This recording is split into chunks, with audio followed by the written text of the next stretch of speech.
Good morning and very welcome to this webinar on testbeds and its benefits for the manufacturing industry. It will be all about innovation and collaboration, so a fantastic start on this Friday. My name is Nini Löfgren-Tischer and I'm heading the team Market Entry and Business Development here at the German-Swedish Chamber of Commerce in Stockholm. We are the German Chamber in Sweden, the AHK for you German listeners, but working totally bilateral in order to promote cooperation and match businesses between our both countries. Win-win.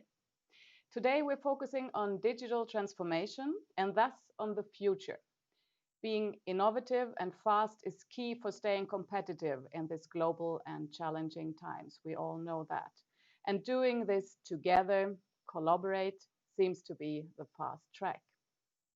Germany and Sweden, we have traditionally very close links, we all know that, and we have similar industry structures and complementary strength.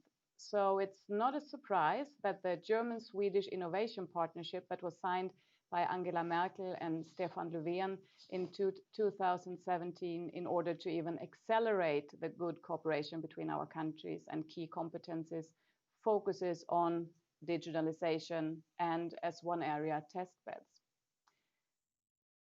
I really remember the day 3 years ago.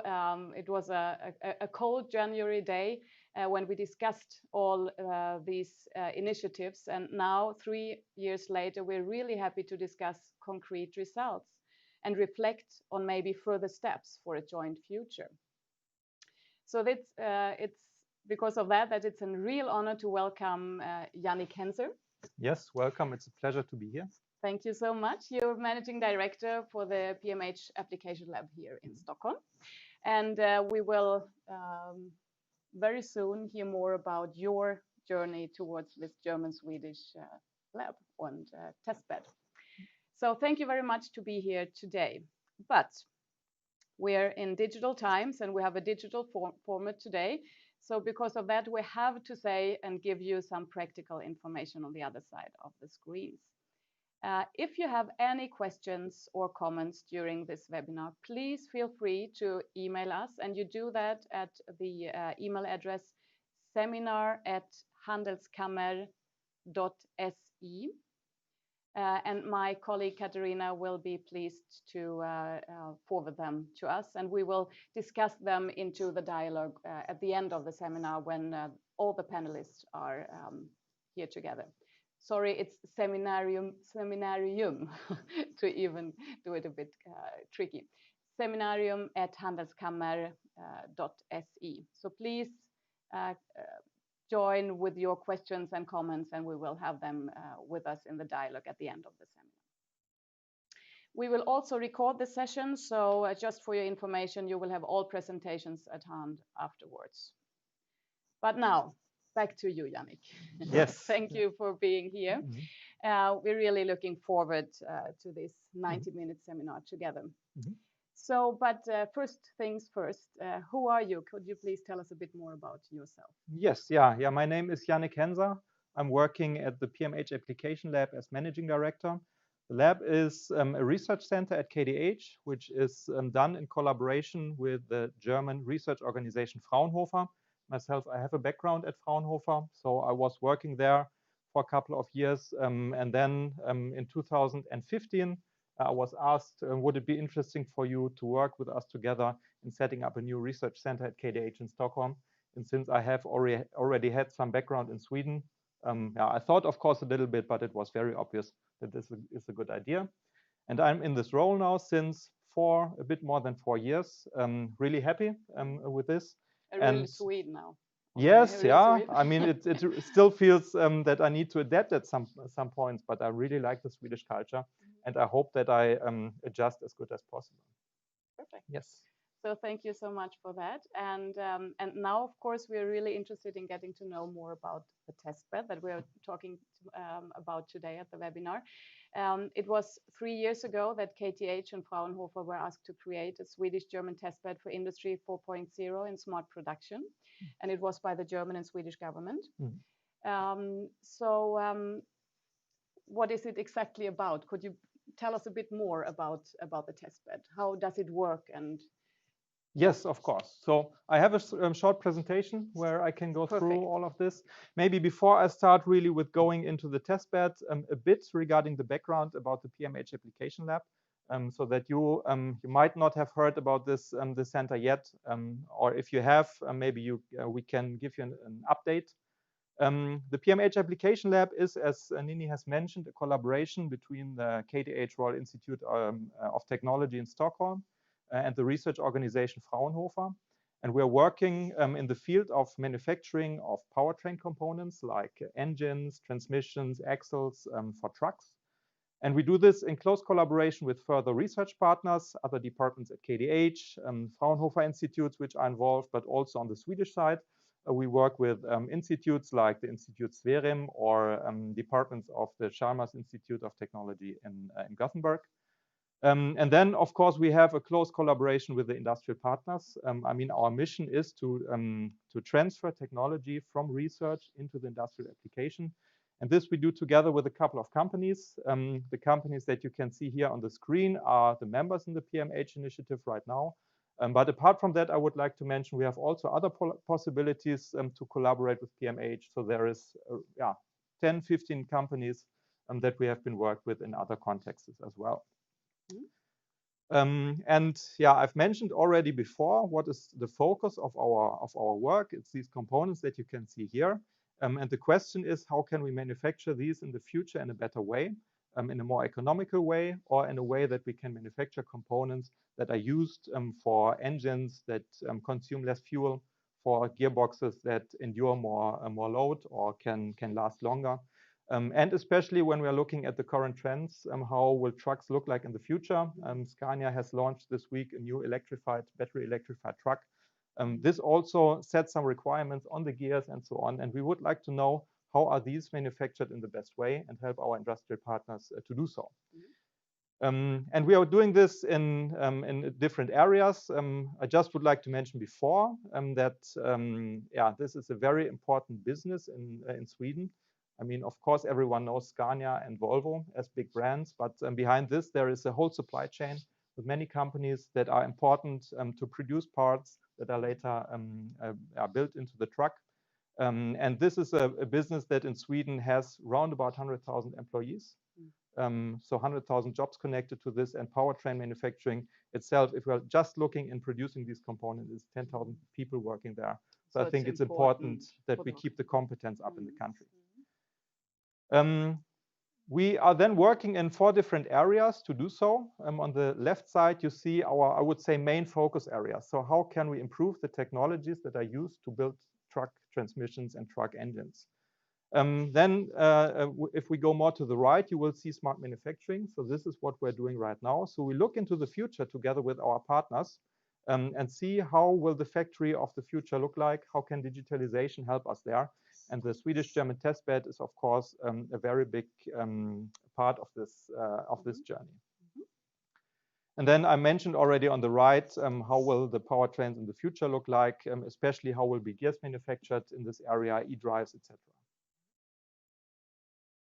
Good. So as mentioned, digitalization has been a topic for us, and we started nearly at the same time as the Swedish-German Tech Forum has held this event for the innovation partnership that it gets kicked off.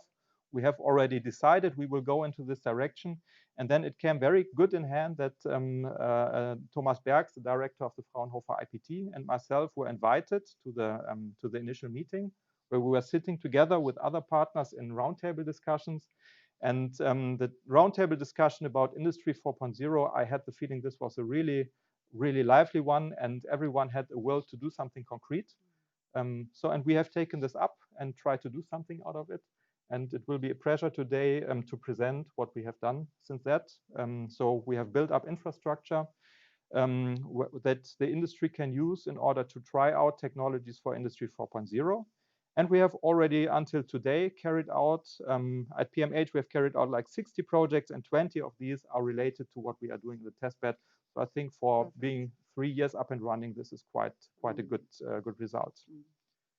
And it shows the matches between Germany and Sweden. Yes, the areas you say. Exactly. I mean, This is the beauty of this kind of working. We have some experiences or some competences that are in Sweden very, very strong.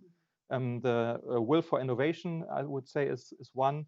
On the other side, if we are looking at companies like Ericsson, etc., so the whole digitalization part, we have companies like Scania and Volvo with a strong competence in powertrain manufacturing. On the other side, if we're taking a look at Germany, especially I would like to point out in the research landscape, there is a fantastic competence when it comes to applied research for powertrain manufacturing. So how can we produce gears better? How can we produce engine components in a better way? And this is a situation where we can learn from each other very good. So how we can learn, how can we implement this in the Swedish research landscape? And on the other side, in the collaboration, I think many of these ideas about innovation, about digital technologies, we can also give our German partners the possibilities to learn with us together. Okay, then, I mean, the initiative started then in this January 31st in 2017. And afterwards, the discussion was over. We were thinking, what shall we do as the next step? And I would say it was quite natural to say we invite everyone to a workshop where also some experts can come. And we had the companies that you can see here on the right sitting there, and we were discussing what can we actually do, and especially also how can we realize this? Because this initiative came with a very, I would say, strong support from the governments. On the other side, it's a little bit tricky to set up a good funding program where both countries are funded at the same time. So we needed to be a bit pragmatic here, and this is probably what you can see in the picture over here. How can we realize a Swedish-German initiative working in this area very concrete with the current funding possibilities available? And then we have said we make it like this. We do, the Swedish side is funding the Swedish partners in this initiative. The German side is funding the German parts of this initiative. And then we try to bring this together by using the same technologies, the same infrastructure, the same use cases, work together in the same working groups. And by this, we could create such kind of an initiative. And I would like to mention at this point the strong support that we have received from some organizations. Especially, I would like to mention Vinnova and Production 2030 on the Swedish side, where Martin will today be also in the panel discussion for Production 2030. And on the German side, this the German Ministry for Economics and the program Mittelstand Digital, who have done a strong support on the German side, as well as, of course, all the companies who have been coming to us doing some projects that were financed by cash by the industry. I think with all that support, it would not have been possible to do this. So a good mix between the political mandate and dignity, and then the glue is, of course, the key competence that you have. Yes, exactly. And I think also that everyone had the same idea. We would like to do this together. Perfect. Good. So then what are we doing in the testbed actually? We tried in this workshop to understand what is the challenges of the industry. It wouldn't help us to do some research if we don't understand what does the industry actually need. And we identified 3 use cases in the industry, in this workshop from the industry that I have here on this slide. We are living in a globalized world where the production is spread out into factories that can be in Europe, that can be somewhere else. We have also the situation that we are not having transmission production where in the beginning steel comes in and in the end the transmission comes out. We have several suppliers which are involved that all do a part of the manufacturing step. And in the end, all the components are brought together at one company that is then doing maybe some final machining and the assembly. But this also means if we would like to involve digitalization and share data across the whole production process, and if we would like to learn from each other, when something has happened before, what does it mean for the manufacturing process in the end? We need to understand what is a good data structure in order to share this with each other, and what are the rules that we actually can apply so that everyone feels well about this. So this is then basically the scenarios that we are looking at. So how can we use digitalization that in the end an expert who needs to work in this world can do this efficiently without traveling around the whole world, standing at this machine, standing at another machine, at another workshop, and trying to connect the dots. We would like to bring the dots to this person, maybe already a little bit connected, and then it's much easier to make a good decision here. And we have then identified 3 topics three main topics that we are focusing on. The first one is the topic of a digital twin. So how can we collect all the data across the process chain in a digital twin and send it together with the components so that everyone has the data that is important available and can identify what has happened to this component. The second question is then, if we have this data, what can we actually do with it? It doesn't help us if we are not able to make a decision at some point that improves our production. And this is then question number two: how can model-based data analytic tools help us in this way? And then question number three is then the application of it. Is it really possible with this kind of structure to predict the outcome? Can we predict the final quality? And I think until now we have learned a lot in all these three questions, but it's still some more to do. I mean, we still get questions in these directions from our industrial partners. So I'm looking forward to the next steps. Mm-hmm. Perfect. It sounds like the most interesting job. I believe so. Yes. Perfect. Yeah. So we've heard it's a good cooperation. Of course, I can imagine that challenges when you do so across borders. But the match between our countries and competencies are really good and fruitful. Yes, definitely. I mean, of course, it's never easy if you try to bring together two cultures. But I have the feeling that with this Swedish and German collaboration, there are already very good preconditions to do this in an efficient way. And now, a couple of years in the back, I have also the feeling that this becomes to one initiative where people know each other already and where we are used to some kind of working. So I would say after maybe some first struggles that we need to overcome, it's going very efficient. So it's actually a hybrid German-Swedish initiative and not just a German and a Swede. Yes, exactly. Combined. Yeah. So it's okay.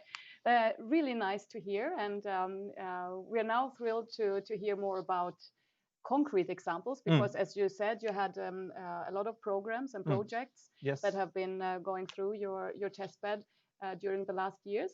And so we are now into 4 concrete application examples that have gone through the testbed. And so now we're into the next technical challenge because we have our speakers and our presenters on link. And please keep our fingers crossed that everything went well and we have the technique with us.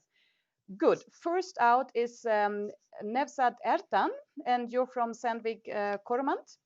I hope you're there, and yeah, you have to split your screen with us, and I think everything is going fine. So thank you so much, and the screen is yours. Thank you. Nevzat Ertan, I'm a global manager at the organization called Digital Machining at Sandvik Coromant. I'm responsible for data science team, also the platform and solution development. And the last 5 years, 4.5 years, we've been focusing on, because we know that digital is about the quick, flexible response to the market demands. And as much as it's about the able to collaborate with the value system, we're creating as a so-called platform called Service Enabled Platform, which is in the beginning digital business technology platform to fulfill those requirements. And our digital offers in the middle, which is called in the Cora Plus, and then we normally looking for the customer's value chain, starting with the pre-machining and design and planning preparation and in machining, and even also the connected to post-machining. Normally, you can see those kind of slides is more horizontal, and we turn it to some looking a little bit round shape, make sure that in the middle we can provide in the Cora Plus solution as a software service offered to the customer has get advantage of those pre-machining, in-machining, post-machining data. It's been collected, it's been used during the processes. And this is a unique solution added need for the metal cutting industry. SEP in that case, Service Enabled Platform is also enable a key need to the success with the digital solution and services. And of course, the plug-and-play business model that allows the multiple participants and producers and the consumer to connect and interact with each other and create and exchange value. And the couple of simple platform capabilities is a cost-effective, connected, and scalable and speed and security. But let me tell a little bit more about is what this platform is doing. And start with the capabilities part. Sorry, Nevzat, I have to interrupt you here. I'm so sorry. The technique was not all with us from the beginning. So we couldn't hear you in the beginning, actually. I could hear you, but not the listeners out there. So could you please start once more from the beginning? Would that be possible for you? From very beginning. Right from the start, because the listeners out there couldn't hear you from the beginning. So it would be great if you just... Can you check they can hear me now? Yeah, now it's okay. Now it's perfect. Now it's okay. Yeah. Okay. From the beginning again. Yeah. Thank you so much. Okay. Thank you. Nils Keonig, Global Manager for Digital Machining at SwedishGerman. And my responsibility areas in data science and advanced analytics, also platform and solution. And then last 5 years is been working on the digital becoming a very quick and flexible response to the market demands. We have been starting to develop something called digital business technology platform, and which is our connected our digital offer. It's a unique solution addressing specific needs in the metal cutting industry. We normally in this solution we cover up the value chain. In this case, in the value chain, we've been working with the customer's value chain on design and planning, which is the pre-machining as much as in machining and verification, which is the post-machining area. And our Cora Plus offer in the middle is fulfilling those requirements and retrieving data and pulling data from different, and then we can ability to use the data in the later on in the particular process where you are starting either in the pre-processes or on the post-processes, you can still reuse the data. And for that purpose, we have developed this particular platform with several different capabilities. And this is the 6 capabilities connected to the platform. Platform is an information system platform that easily exchange information both horizontal from the backend versus stream data. Customer experience platform, data analytics is very much advanced data analytics services have been applied. And of course, Internet of Things that we can retrieve and pull data from the different assets. And ecosystem, there's a platform also open this in the ecosystem can cooperate with the partners. This is one example we done together with the KTH and the PMH Lab is Yannick is talking about that. That acting in this case is like an ecosystem platform. And of course, the final is very important. The platform is in device and lifecycle. Most of all the new releases and the updates and the adapters, etc., automatically is being pushed directly to the gadget level. And before I close this is the little bit snapshot of the platform. Is a backbone on our Cora Plus digital offers built on delivered to customer external as well as internal. Platform is being used our internal R&D, our production unit, and a couple of lighthouse customers connected, and of course industrial cooperation with the customers, also with the academic cooperation with the universities. And this particularly is gathering data, connecting data points and the system for the vast number of physical objects on the left-hand side, and we normally has an edge computing close to machine connectivity, close to device connectivity, all the way up to the cloud using those cloud capabilities, as much as even design and planning activities, which is in some horizontal activities connected with our own toolpaths calculation on tool guide connectivity, as much as advanced analytics, and then even also if it's possible to connect to customers' backend interfaces through the APIs. Very short before I'm not digging in that, but just on a snapshot of the couple of analytic services we are doing inside of machining area. We cover everything from all this regarding on the descriptive, predictive, and the prescriptive analytics, anomaly detection, predictive analytics, event analytics, and different analytics, as much as analytics even also in the design and planning areas. Yannick also mentioned about the digital twin and then machine process optimization, toolpath calculation, another area we're focusing on. I stop here. I think it's my valuable 5 minutes. Thank you. Thank you so much, Nevzat, and sorry for having you twice in the beginning. It was your digital twin, maybe. Just would you just give us a short comment on what was really the most important factor when you used the testbed for testing your application? I mean, it's important that first be gathering data in the different use cases and user stories. In this case, working close with the universities, because most of the models I've been talking about regarding analytic services, design and planning of the machining, and we taking our own medicine internally, or Germany saying that drinking our own champagne, and testing that our own production units. Yeah. Then in our own R&D units, but it's good to have that. That was the reason that we are very interested about the test bed, and then of course much about the learning.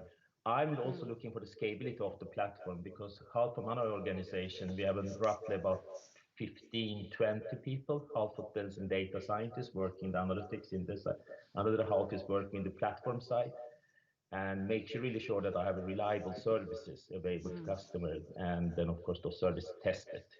Everything matter of the adapters and the connectors, make sure that it's reliable and secure.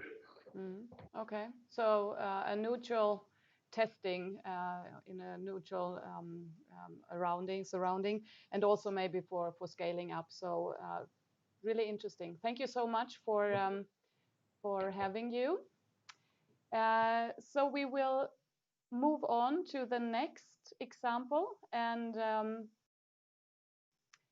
we're switching to Germany, and Alexander Ibach on the Fraunhofer Institute for Production Technology, IPT. Welcome, Alexander. Thank you very much. Yeah. Okay, can you see my screen and hear my voice? Maybe we test this in advance. We can't see the screen.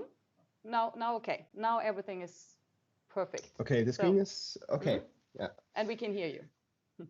Super, nice. Okay, yeah, my name is Alexander Ibach. I'm working at Fraunhofer IPT in Germany, in Aachen, as a research fellow in the Department of High Performance Cutting. And I was participating together with Fraunhofer IWU and the PMH in the Testbed Sweden project. And I'm proud to present a small insight in what we achieved in production cockpit and machine connectivity topics. Yannick mentioned at the beginning of his presentation, or in the middle of his presentation, the use case we were dealing with. And when it comes to a cooperation between Germany and Sweden, we produce similar parts or production chain on different sites, or similar parts in different sites, for example, in Dresden, Aachen, and Stockholm, or same parts on different sites. And then it comes to the problem that these production sites work and optimize very autonomously. And when it comes to on-site expert support, then the expert has to travel to all that sites and take a look on the process, and this leads to high travel costs and redundant problem analysis. And that's the problem we address in the Testbed Sweden project. And the approach Yannick also presented a few minutes ago was that the data of the processes come to the process owner, and the process owner does not have to go to each production site and take a look on the process itself. We do this by using an on-premises cloud solution, the virtual Fort Knox, where we connect the machines on the different production sites to the cloud, send the data to the cloud system, and let the product owner view the data in something what we call production cockpits, with real-time data connectivity, and so the traveling might be obsolete in the future. So, and I'm taking a short look. I want to tease the way we did that, how we realized that in the Testbed Sweden project. So we had here a machine This is a machine in Aachen. We also had a machine in Stockholm and a machine in Dresden that we connected to an on-premises cloud solution. The virtual Fort Knox, that is a Fraunhofer product or product by resulting out of a Fraunhofer project from Stuttgart. And we connected this machine to the cloud over a UDP connection to an edge application. And this edge application sends the data over a protocol called MQTT into the cloud, and there it is stored into a database.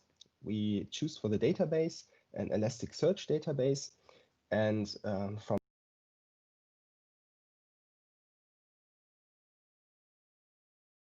that database, the product owner can take a look into the process data also over the MQTT and HTTP protocol with the production cockpit. This is what we see on the right side. We demonstrated that on a demonstrator part, which is familiar to most of the companies that were participating in the PMH Testbed Sweden Germany project, the boxy part. You can see it here on the left upper side as it was manufactured in the machine, and over the whole process chain with the digitalized automated process chain, you can see that we first send the data we acquired during the process in the edge application, which is basically just a computer standing next to the machine and acquiring the data over a cable.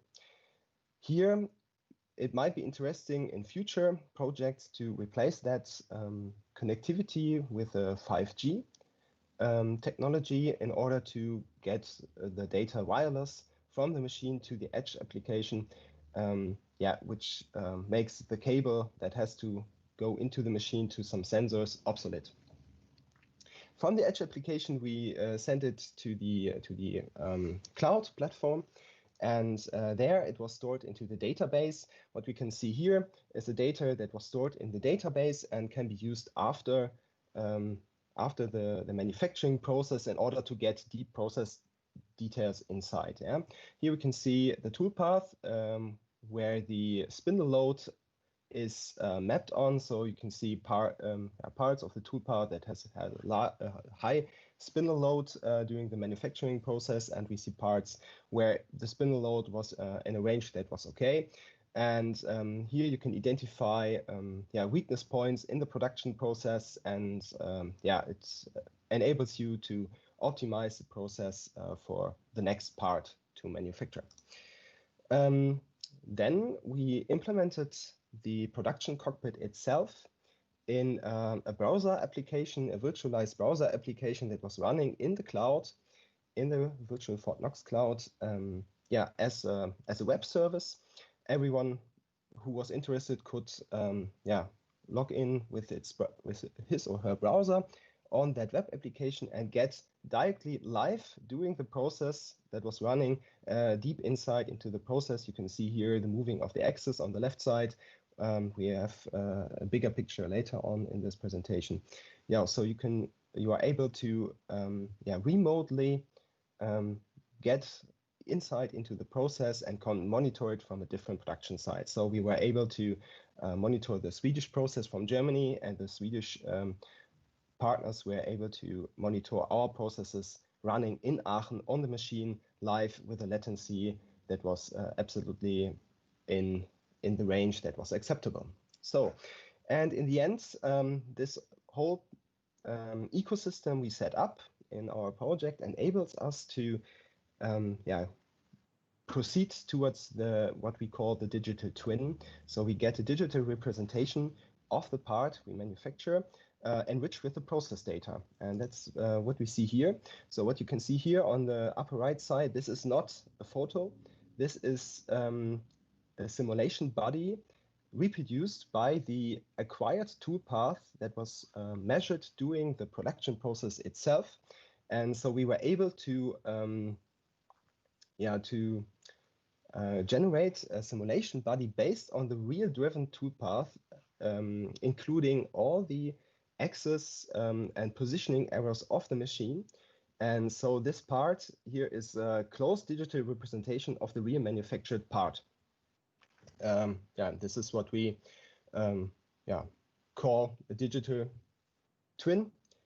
If we apply the process data lying in the database towards this model, we come closer to the idea of the digital twin. So here we can see the production cockpit we implemented. It's just a small teaser. So if you are interested to get more knowledge about this, feel free to welcome to join our webinar session in 2 weeks. And here you can see the live monitoring of the manufacturing of the part. So the contents of our webinar in 2 weeks, I can give a short overview here. So you might connect HPM 800U to our network, how we implemented the Edge application in order to acquire the data from the machine, how we sent the process data over the network to our local on-premises cloud system, how we stored the acquired data in simple and sophisticated ways, and how we implemented the monitoring production cockpit application, so you are able to monitor the process from a different location.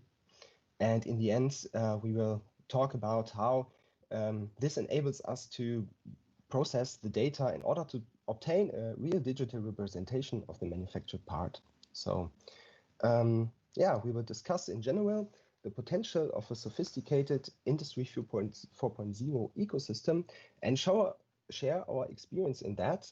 So if this addresses you, then we are looking forward for your participation in our webinar session in 2 weeks, taking place on Friday, the 2nd of October 2020 at 2 p.m. The topic is production, cockpit, and machine connectivity. My name is Alexander Eibig, and thank you for your attention. Thank you so much, Alexander. Really interesting teaser, and now we all know what we do in 2 weeks. Listening to you and get to know even more about this exciting topic. Really interesting. So we heard it's of course an efficiency maker, so, both cost-wise and time-wise, and of course, as you said, like traveling will be obsolete in the future. I mean, the timing now in the Corona crisis, of course, is really interesting. So it makes it even more actual at the moment. So really interesting to listen to you. Thank you so much, Alexander. And we're now switching back to Stockholm and the PMH Application Lab. To you, Daria. Thank you for joining us. Hello. Thank you for having me here. So can you see and can you hear me? I hope. Yes. Yep. Okay. Everything good. fine. Yes, that's good to check. So good morning, everyone. My name is Daria Botkina, and I work at PMH Application Lab. I'm a coordinator of Smart Manufacturing Working Group, and I'm really happy to be here at this webinar. So, and today I would like to present you also an application example of a production cockpit using virtual fork nodes. And I actually would like to present you our use case, which we presented last year at Hannover Messe.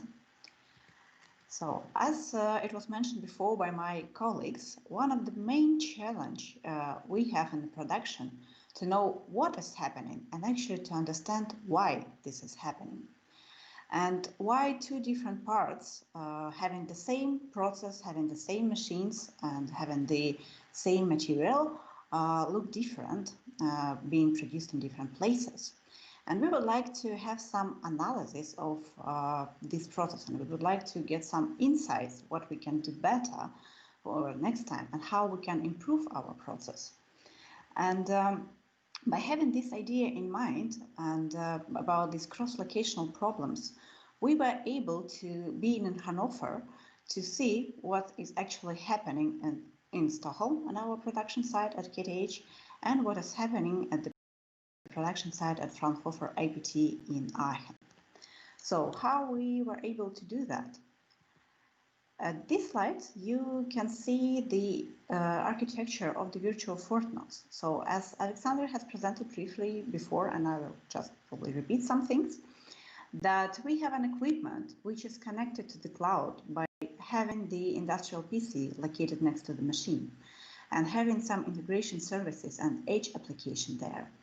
And via this integration service, we have access to the cloud and we are able to transfer data to that cloud, to store that data and to have some services which are analyzing it and which can aggregate data from different data sources and giving you access to that being anywhere. So you are, as an end user or a community or whomsoever, you are able to have access to that secured cloud while through your device. And here you can see how we organize the infrastructure in our case. So we had a machine located in Stockholm and we had a machine located in Aachen, and each machine had their own integration framework located locally next to the machine with the application which has been pre-filtering the data and which has been transferring this data to the cloud.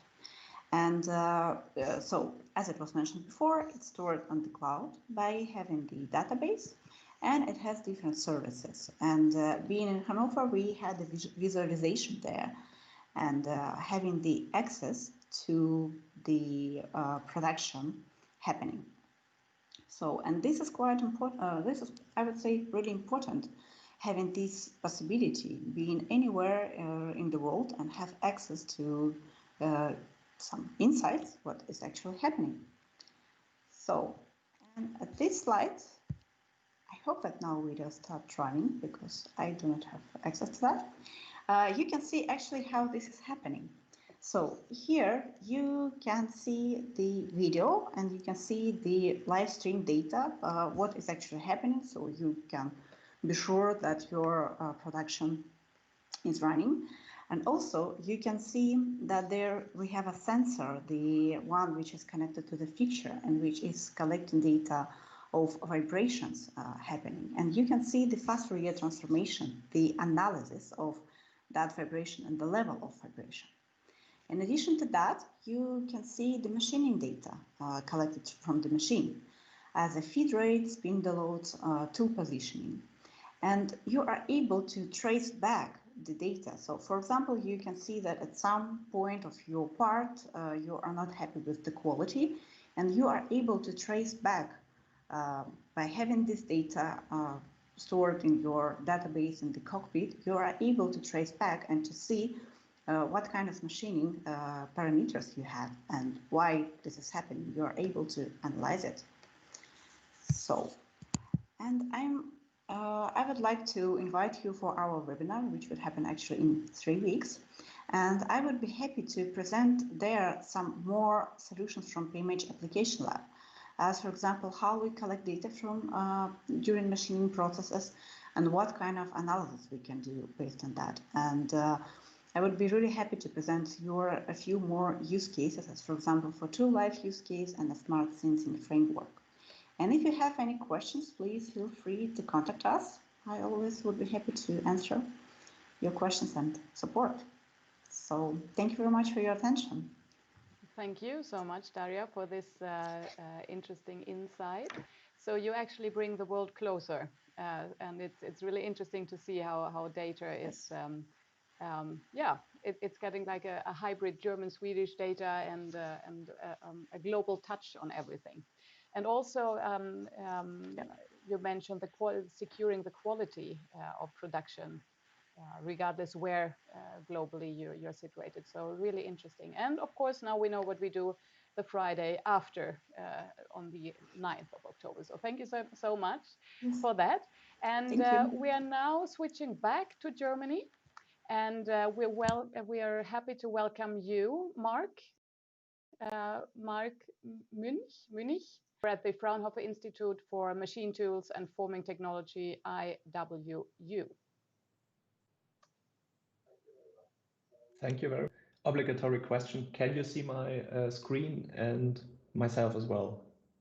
everything fine. Perfect.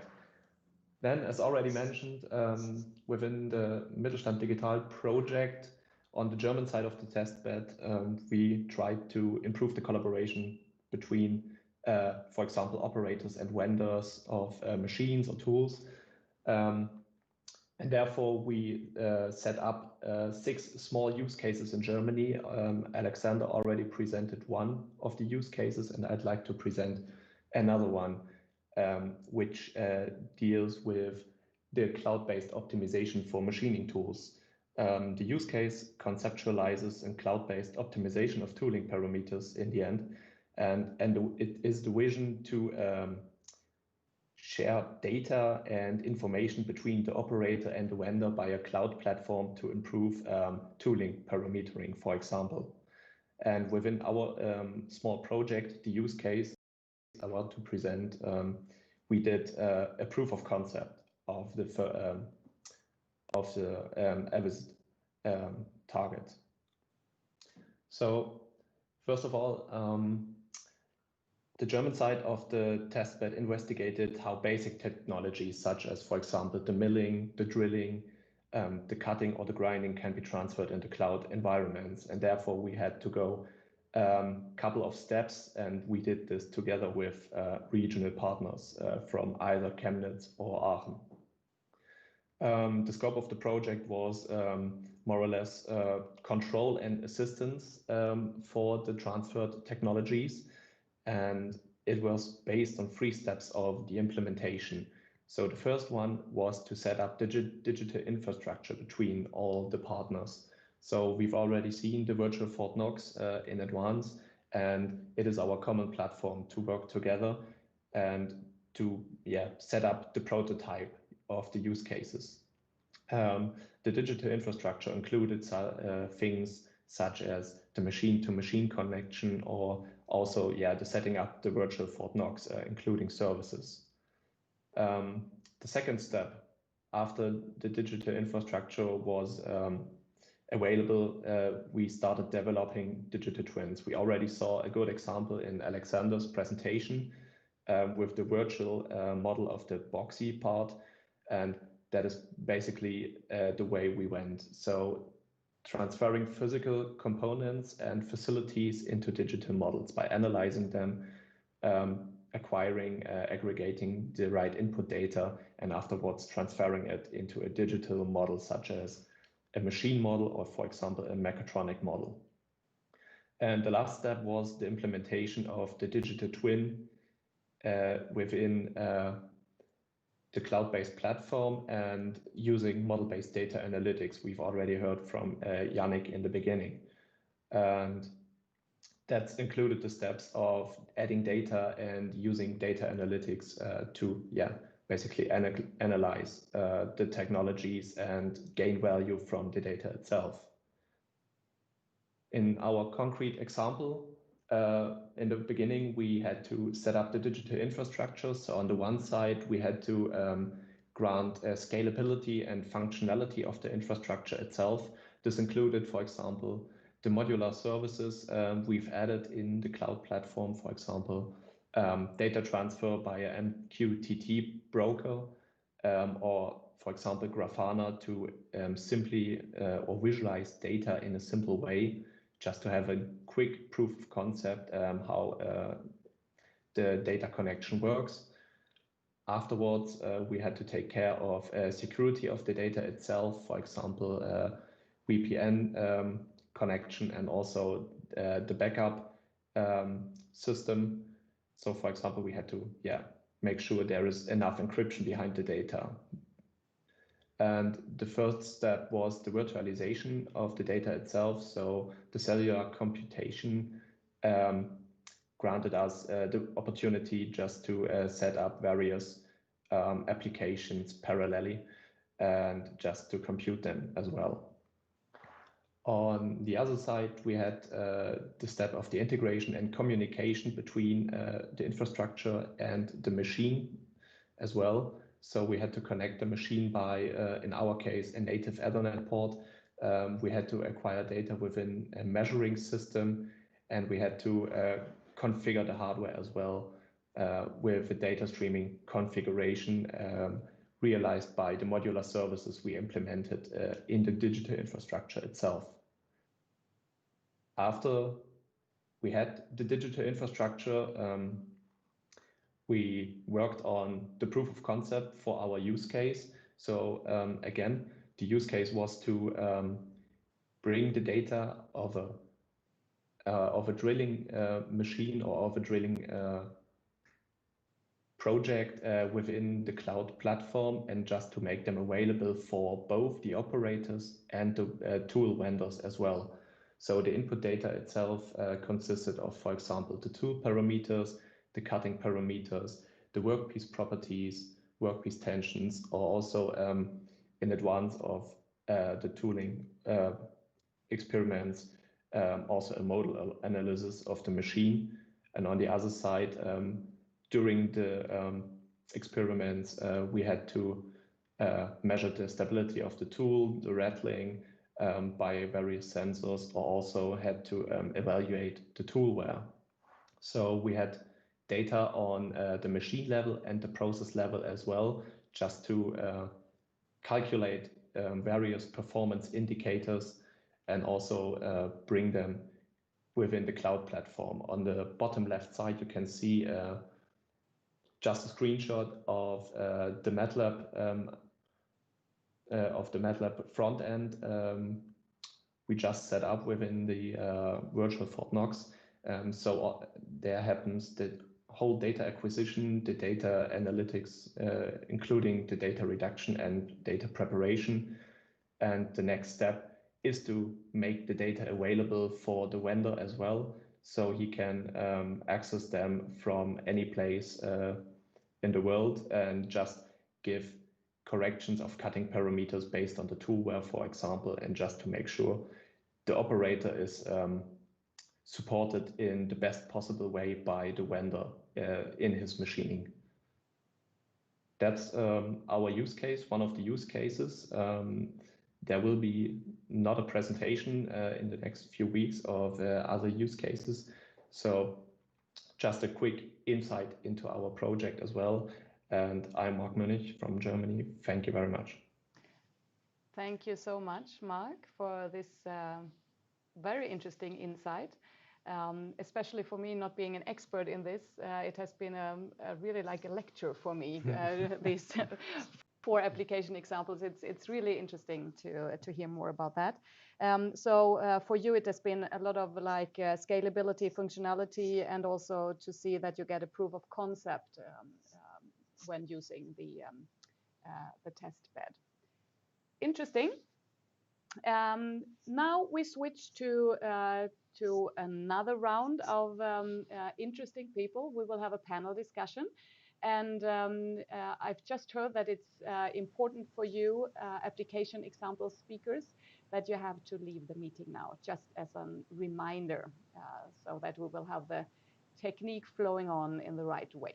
So thank you so much. Thank you, Nevzat. Thank you, Alexander. Thank you, Daria, and your insights and the concrete application examples that prove that there is really work ongoing in the test.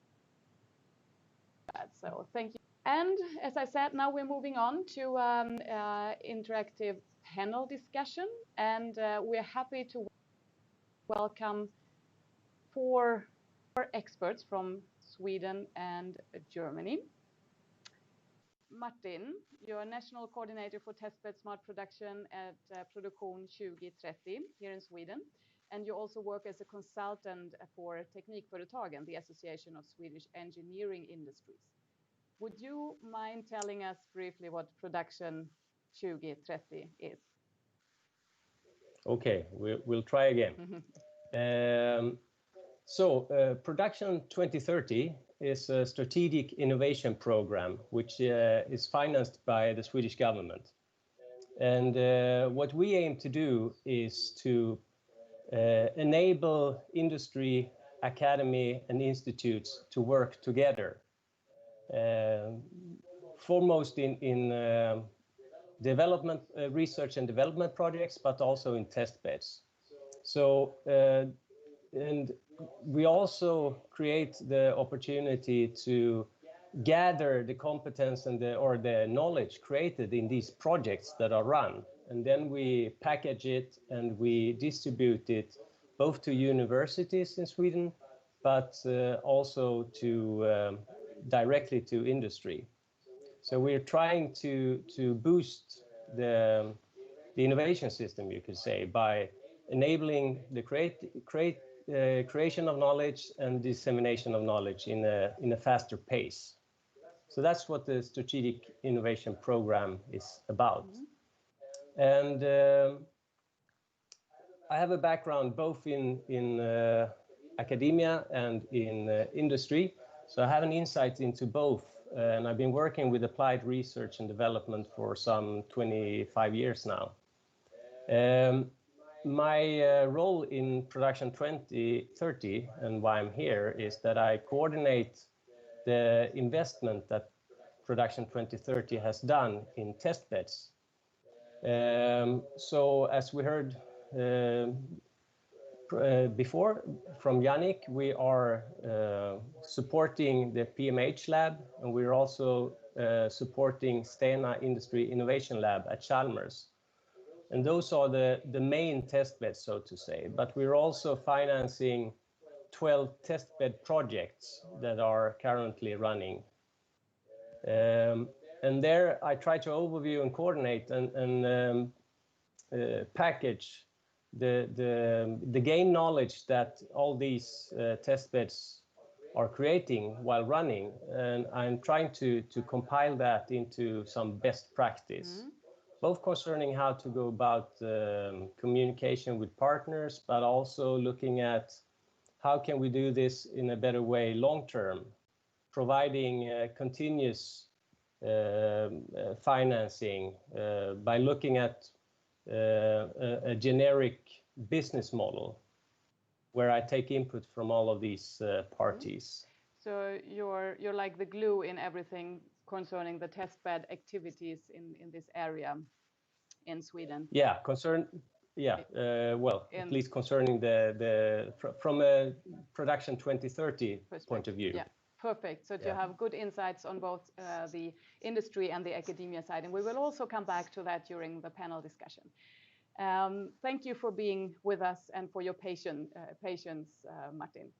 And now we go to Germany, and it seems that we are in the middle of the production or a test lab. So really interesting to have you here, Nils. Nils Keonig, you're leading the Production Measurement Technique Department at Fraunhofer Institute for Production Technology, IPT, in Aachen. And as we said, you're joining us live from Aachen. We can see that. And you've been doing research at Fraunhofer for more than 13 years now. Would you be so kind just to tell us a bit about your daily work at the Institute? It seems really interesting and thrilling. Yeah, sure. So Fraunhofer IPD is, of course, a production research institute, so dedicated on production processes, machines, but also on quality and metrology aspects, and also technology management. And my job is actually heading the department for production metrology. So what do we do in this department? So we develop sensors and measurement systems for different production tasks. So you could say that we try to deliver data for production and make it possible so to make use of different data sources. And it's about sensors, wireless sensors, also 5G. So then this is also another obligation I have, or actually a privilege, to be the coordinator for 5G activities at the Institute, and also the coordinator of the 5G Industry Campus Europe. Nice. It's really thrilling to hear all your daily situations. And I think when we just have these technical issues, just to be really sure, Cecilia, we're going back to you once more, just to be sure that that everyone has heard your exciting job. You're head of section at the Swedish Ministry of Enterprise and Innovation, and you coordinate the German-Swedish Innovation Partnership that we were talking about in the beginning of the webinar. Could you just in a few words describe the purpose of the partnership very shortly, because we're going back to that in a question during the panel, and your role? My role, very shortly, is to coordinate the partnership, to coordinate the different areas that are included in the partnership and be the point of contact for the German-Swedish partnership, and also to drive the partnership at the government offices. And the purpose of the partnership is to tighten the bonds between Sweden and Germany around the area of innovation, where we have a lot in common, to be short. Perfect. Thank you so much.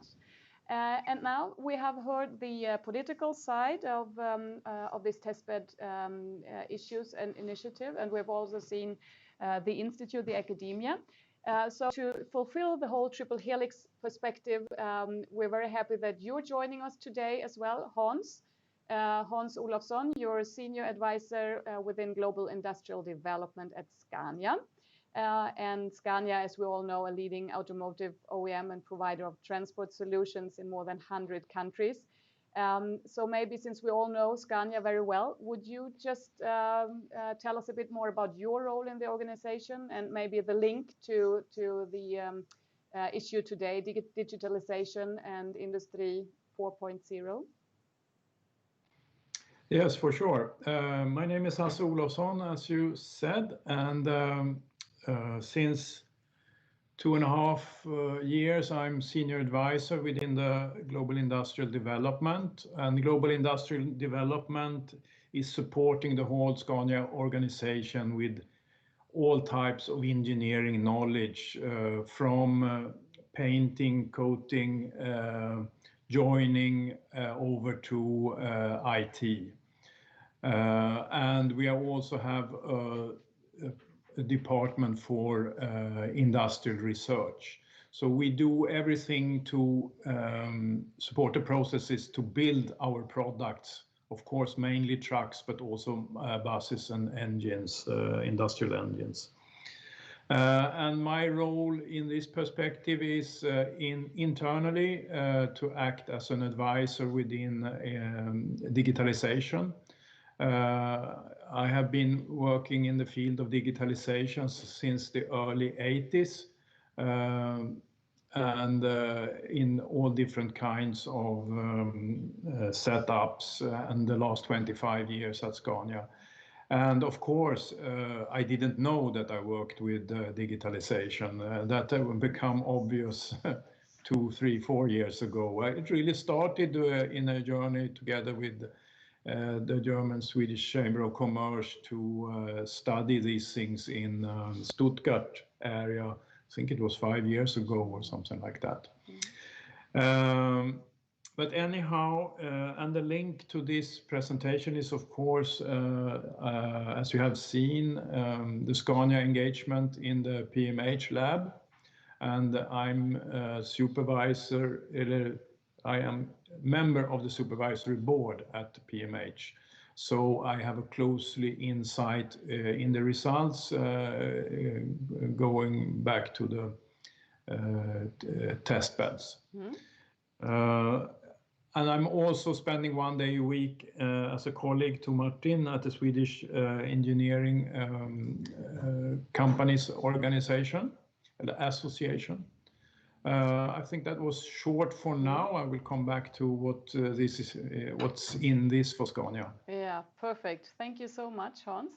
And it's really interesting what you just mentioned, this long process of digitalization and Industry 4.0, where we in the beginning didn't know where this would lead. So it's really interesting. And we're now right in the dialogue and in the discussion. And Cecilia, you were touching the German-Swedish Innovation Partnership. Why was it so important to include Testbed in this perspective? I think, I mean, the areas of the innovation partnership is something that Germany and Sweden decided upon together. So it needed to be areas where there is a mutual interest and a mutual engagement from both sides, and I think testbeds was identified as one of these. Testbeds are usually quite expensive to build up and to drive and to run, and they are also very specialized, and it makes sense to ensure that they are used internationally and globally, and not just for one testbed for one country. So having the testbeds on a more global arena is efficient use of money, and I think that's one of the areas. But also, as Jannik also already pointed to, that there are really complementing competencies. That Germany has a very strong position with their research institutes on the research side, but Sweden is an innovative country, and we also have strong industries in this area. So that kind of matched up this area and made it suitable for the partnership. Perfect. So it's the synergies you're talking about. So and it makes sense to have it in a German-Swedish perspective. Seeing that in the application examples, Jannik, I mean, it was like fading out the borders between our countries. So doing this together is, of course, something, as you said, that should be, having a political mandate as well. Yes. Is that what you think? Yeah. Yeah, and also it's an interesting platform for international collaboration, a testbed, but also for the triple helix aspect that Martin is representing, that you can meet small companies, large companies, research institute, and academia together on a concrete subject in a testbed. So I think it checks very many of the boxes. Yeah, perfect. Maybe we're just going to you then, Martin, because Cecilia, you were touching the issue of the testbed as a platform for actors to meet, and of course we have seen that Scania, you're engaged in the test lab. What about the smaller companies, Martin? How do you think that the companies out there know about the possibilities and the potential that a testbed can give them? Yes and no. Easy answer, covering all possibilities. No, but of course, I mean, in the testbeds that I coordinate, we have both small, medium, and of course the large companies involved. And I think that a testbed is, I mean, it's a very good, I mean, to read something or get lectured on a topic, yeah, you learn.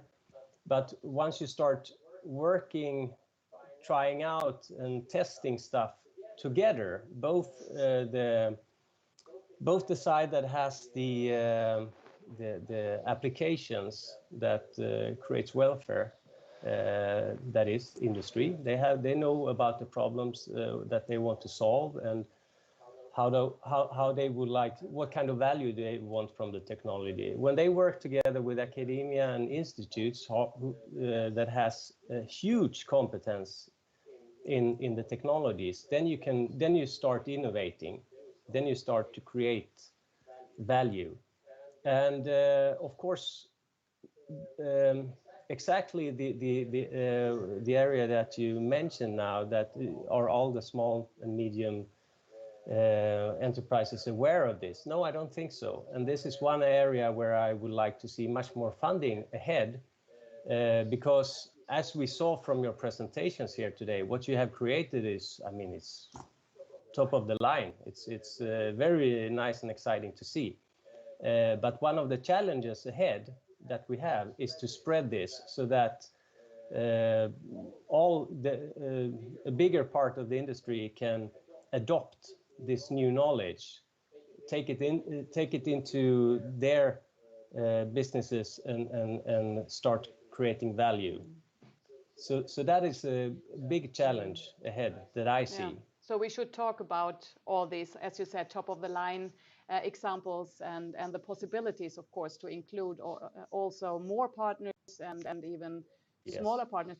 Hans, you're using the testbed already, and you have good insights, of course, from it.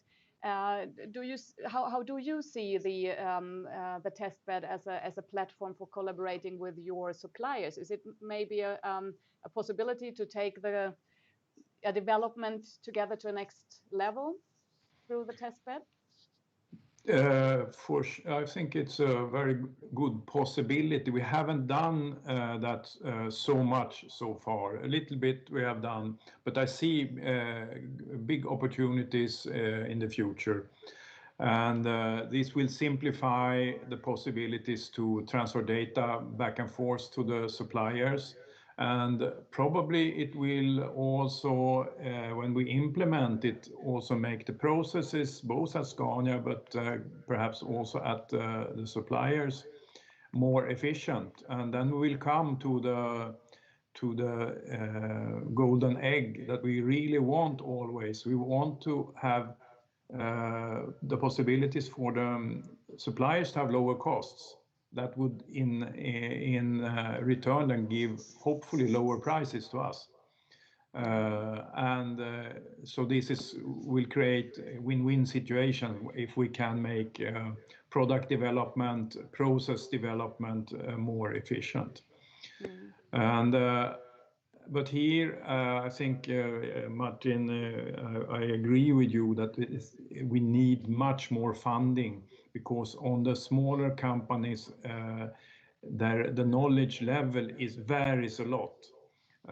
And to make the whole supplier chain, we have many suppliers in Sweden, many suppliers in Germany that are quite small, and here they really need an education jump, a competence jump, and to that we need to add funds.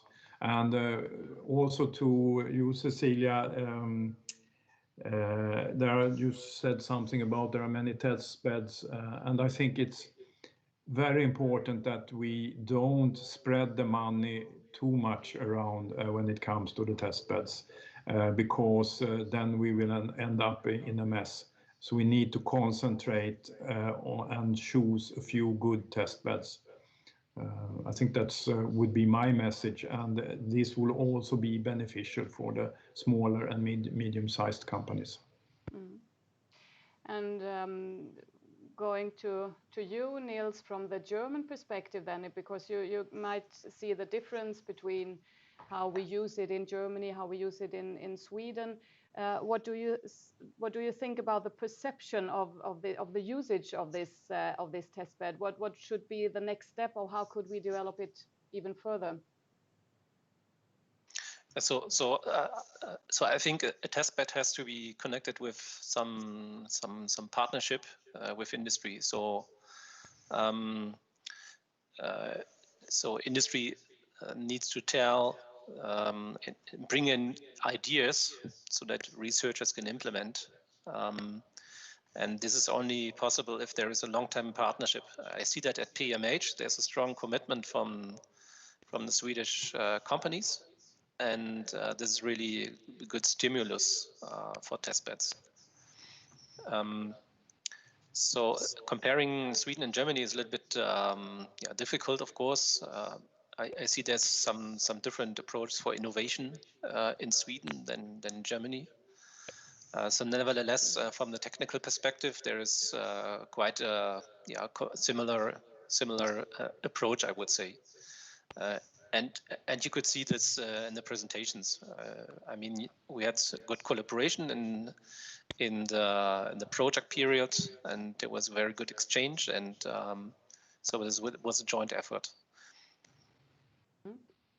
So if we just should then summarize all these, when we see the presentations today and we see the dignity in what's being done together in this test bed, what do you think? We just should have a short reflection from all of you.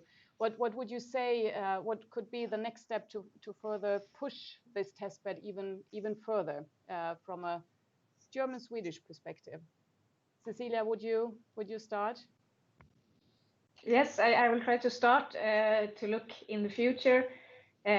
First of all, I never said that, but it's very, very rewarding to see that the discussions that started in 2017, when this partnership was closed, that they now really create value for small and large company, and to see that, I mean, 3 years is a quite short time in this perspective, because it takes some time to for partners to get used to each other and to learn how to work together and make it efficient. And now it's really up and running, and I think that's really rewarding. And for the future, I think that what Martin said, it's really important to also raise the awareness, and especially I think for small companies that, as Hans said, is maybe not at the competence level. So there is a combination of raising awareness in both countries, but also to increase competence in this very fast changing world where digitalization is on top of everything, but many smaller companies might have difficulties in coming along. And I also, with respect to funding, as you said, Hans, funding is needed, and I think it's important, as Martin said, to look at sustainable economical models for this kind of test beds. But also there was a press release from the government today that they strengthened the investment in needs-based research and also strengthened investment this year for Vinnova, for example. So there is a focus on these kind of collaborations. If that goes to Testbed specifically, I don't know, but at least there is an awareness and in the government that it's important to collaborate on needs-based questions. That's really nice to hear. Very promising. Yeah, Martin, do you have some conclusions from today or from this dialogue? Conclusion, I don't know. Or what is the most important? I can talk a little bit about it. No, I think it's. I'm very happy to see the progress that the Swedish-German testbed is doing, and as I said, only from the presentations today, you can see that they are connecting machines, looking at the data, and irrespective of the physical place of the machine, you can supervise and run it. What I would like to see is more work on getting this implemented into the partner companies, of course. So that is a development that I would really like to see, because as I said, great work done so far, but it doesn't contribute very much to our welfare of our countries until it's implemented in the industries, and it creates value there. So we built up already a lot of competence. How can we make sure that we distribute this, that we raise the competence levels in industry in general, and how can we get more partners into the test beds? That's what I think is very, very important for the future. And that's also why I said, like I said in the beginning, Production 2030, we do not only spend the funding on research and on test beds, but we also spend funding on actually gathering and structuring the knowledge that is created in these projects. We then distribute it to PhD school, master programs, and also direct courses to industry. And this is to raise the awareness, make the competence and the knowledge more available so that it can be implemented and start creating value. Yeah. So raise the awareness and spread the word. Thank you so much for these comments. And I guess that also the industry parts and the institute will be behind this kind of final conclusion. But before we say goodbye, we just wanted to hear your conclusion, Yannick. What do you see after this fantastic presentation of all the competence today? Yes, I mean, my final conclusion, I would say we have now worked 3 years. We have created something here, and we can look back at many achievements, but this doesn't mean that our task is done. The world is going forward. Also, is the research. We have found out new topics that we would like to address, and in order to continue, of course, we need to work. We need to work on getting more companies involved. We had this topic up here, what is with smaller companies, for example. I see very much a challenge in that they really can understand the benefit. I mean, we don't just need to bring them a solution. We need to understand their business cases. We need to understand how are they earning money and how can such technologies help them in the future, as Hans said, to reduce production costs so that they and their customers can gain from this. But then also we need to continue working on on the questions that we have. We need to apply for public funded projects. Everything that we have found out created more question marks, more possibilities to move on. And last but not least, I would say we need to be sure that we have enough space also to develop competences, strategic competences in areas that we have found out. So we also need to discuss how is a continuation of some kind of base funding for the testbed possible in this direction. Perfect. So we're on a good way, and there's still potential. So I mean, that is a perfect combination. And also we see, of course, that there is a fantastic opening for even more German-Swedish collaboration. Join forces, collaborate and innovate together. That is something that, of course, goes very well hand in hand with the German-Swedish Innovation Partnership. And from our side, from the German-Swedish Chamber of Commerce, we will thank you so much for this very interesting morning together. And we're looking forward to even more German-Swedish cooperations and to a fantastic future. Thank you so much for joining us today.